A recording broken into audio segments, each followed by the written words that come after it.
I bought an RC31 NT650 Hawk. For the sake of this video, we're just going to call it the NT650. This is a very different bike from a lot of the bikes in my collection at the moment, and that's kind of the reason I bought it. This is a 1988 Honda NT650. The NT650 is a 650 water-cooled V-twin. A very, very different bike from anything I really own, and a different bike from what Honda was creating really back in the day. This was the first ever naked street bike. This little front cowl piece is not original, and this bike did not have any fairings on it whatsoever. This bike is really before its time, and it didn't really do all too good. They only made about 6,000 of them for the US, and 4,000 of those were made in the very first year of production. There's a couple things that have been modified on this bike, and I would say 80% or more of these bikes have been modified. From the factory, these bikes had extreme restriction on the exhaust, airbox, and carburetors. Now, most motorcycles usually are detuned from the factory, but for some reason, this Hawk was really detuned to the point where everyone who bought them wanted to modify them and change the jets,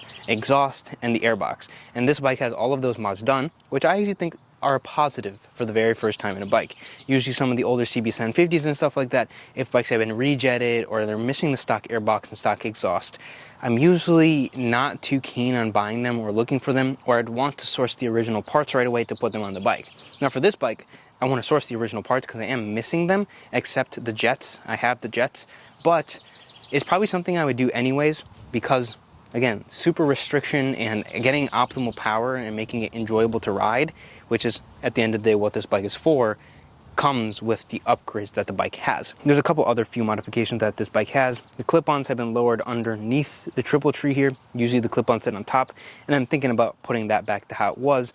And of course, this fairing in the front, it has stainless steel brake lines, which is actually an upgrade, so once again, I'm not going to complain about that modification whatsoever. And other than that, I believe the bike is pretty stock. All it really needs is some cosmetic touches. Now, like I was saying, this bike came out in 1988, and it's very similar to another bike that I have.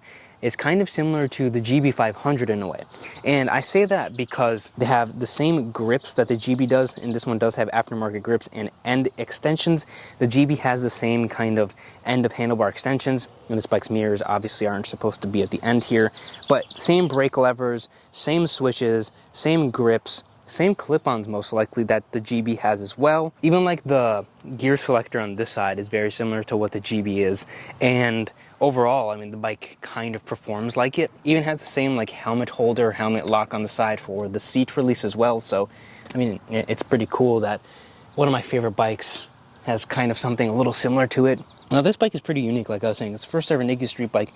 This is the frame. It has an aluminum frame. It feels almost lighter than that GB does, and it is a whole lot faster, especially with the modifications that this bike has. 650 V-twin sounds good, and it makes a lot of power and a lot of fun power. It handles amazingly. The bike is very skinny and is very low to the ground and very small, actually. It's easy to ride, simple to ride, and a whole lot of fun to put through the corners. I probably put about 20 miles on this bike, and I literally bought it maybe about 5 hours ago or something like that. Disc brake front and rear. Another thing that this bike shares with the GB is the motor paint. Now you can see the bike pitting here and pitting here, and the same thing is happening to my GB's motor. I have two GBs, one is in pristine condition and one has some miles on it. This particular bike has 15,000 miles, my GB has 24,000 miles. That's a little newer. The pitting's a little worse on this bike, but Honda used the paint for these motorcycles on their motors, and that paint tends to pit and corrode, and you can repaint them and make them look perfect, which is something I might consider with this bike. This bike does have a big old chip right here in the tank, and it has unfortunately cracked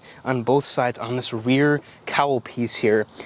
I'm a little bummed about that, but I incorporated that into the purchase price of the motorcycle. I'm going to be able to repaint everything, all the blue, and the bike should look pretty good, and kind of go through and clean the rest of it, because the only bad thing about this bike is cosmetic condition. It's been used, the plastic is scuffed, the plastic is cracking, the paint is cracking a little bit. It was clearly used and enjoyed, which, I mean, it's fine, but for me, I'd like to touch those up at some point in the bike's life.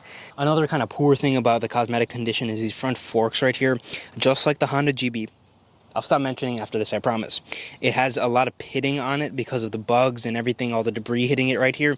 Common on pretty much all motorcycles, but it has pitted the exact same way. Now, why did I buy this bike? Well, it's something my dad has always wanted when he saw these bikes. He was in California at the time where they got a ton of them, and it's something that he always wanted, and they were always super expensive from the get-go. Now, before I bought this bike, I knew pretty much nothing about it other than one thing, that they were collectible and that my dad was looking for one. Somewhere along the conversation, talking about Honda and talking about Honda Hawks, my dad had said Honda made a V-twin water-cooled Hawk, a V-twin Hawk. He said if I ever saw a Hawk with a V-twin, that is a bike that he would want to buy. I saw this bike come for sale, none other than Craigslist, and I immediately sent it to my dad. I'm like, is this the bike you're talking about? Because this is the first time I had ever even really seen one, other than a picture he might have showed me a few years back. This is the bike that he was talking about, and I struck a deal. It was super local. It was only 15 minutes away from where I live, so that's one of the biggest reasons as to why I was ready to go and buy the bike, because I didn't have to go travel an hour, 2 hours, or 15 hours like I have for some of my other bikes. And that's kind of the story with my Honda NT650 GT Hawk RC31. What a name, what a name. I believe in different countries they call them different things, which is why it has so many names. The VIN number on this bike does say RC31. The tank says Hawk. Back here it says, underneath my leg here, it says GT647, GT650. Let me fire it up for you guys. The bike is warm, so it should pop right into life.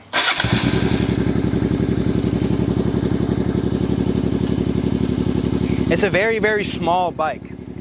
It's very skinny, very low to the ground. I mean, if I stand up, I'm basically towering over this thing. Idle is set a little high, I think. Something to be adjusted. Bike did not overheat. It is a really hot day. It was about 75. I rode this bike home, absolutely no issues.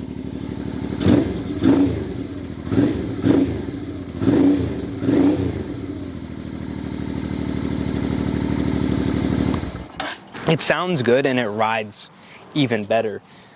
This bike all day, 70, 75, 80 miles per hour, no problems. It wanted to live there, accelerated, had all the power. Overall, a really brilliant machine, honestly. In the future, we will do a proper review, a riding review, things to look out for as I learn more, experience more with the platform, and perhaps we will be doing a little bit of maintenance work as well. Talking a little bit about some of the mechanical problems. Other than cosmetic, it does have a couple of things that the bike does need mechanically. The very first one is a super common thing. The front forks are leaking. The fork seals on these bikes like to leak. I'm going to be rebuilding those front forks, maybe even having them sent out to go get professionally buffed, polished, and redone, doing new fluid, new seals, and it should be all ready to go. The second thing is the brakes. This bike has been sitting. It's only got, since 2014, about 2,000 miles. The reason why he sold it is because he didn't ride it anymore. Unless you're a really diehard rider here, you don't get to put too many miles on motorcycles. Kind of like some of my bikes. I like to ride my bikes a few hundred to 1,000 to 2,000 miles a year at the minimum. But the brakes also could use a flush, in my opinion. The front brake feels a little spongy. So I think just checking the valves, brakes, and oil change, because it hasn't got one since last year. I have new spark plugs that he gave me, so we'll change those as well. And then sealing the forks back up, and the bike should be all ready to go. Now I'm going to be restoring this bike cosmetically, getting it back up to par, for my opinion, riding it, have fun with it, and just enjoying it, and keeping the aftermarket modifications as is. But I might change the muffler, because not that I'm going to have a backpack on this bike, but you can see here that someone touched their shoe on this exhaust, and the exhaust is a little beat up too. So maybe I'll change that, maybe I won't, we'll see. Before I end the video, let's go take it out for a little ride, put a GoPro up to it, give you guys a little bit of sound, a little bit of a feel, and a little bit of an idea of what my future riding video, future review video might feel like. All right, let's take her out for a little ride here. It's gonna be like my first real ride after bringing it home. So again, it's warm. Let's ride.